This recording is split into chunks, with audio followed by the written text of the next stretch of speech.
वर्धा खासदार अमर काळे सभेतून कोणाची करणार चिरफाड आणि पोस्टमार्टम. आर्वी विधानसभा क्षेत्रात चर्चेला आलाय ऊत. सभा ठरणार निर्णायक. सभेकडे आर्वी विधानसभा क्षेत्राच्या मतदारांचे लक्ष.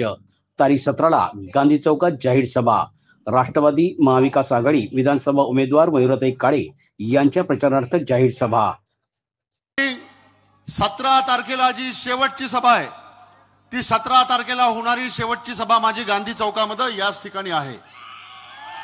आणि बाकी जेही काही बोलायचं आहे, जोही काही पंचनामा करायचा आहे, जोही काही पोस्टमार्टम करायचं आहे, ते सर्व आपण 17 तारखेच्या सभेमध्ये त्या निमित्तानं करणारच आहोत. त्यामुळं आज त्या विषयावर बोलणार नाही. 17 तारखेला पुन्हा आपल्या समोर मी याच चौकामध्ये उभा राहणार आहे.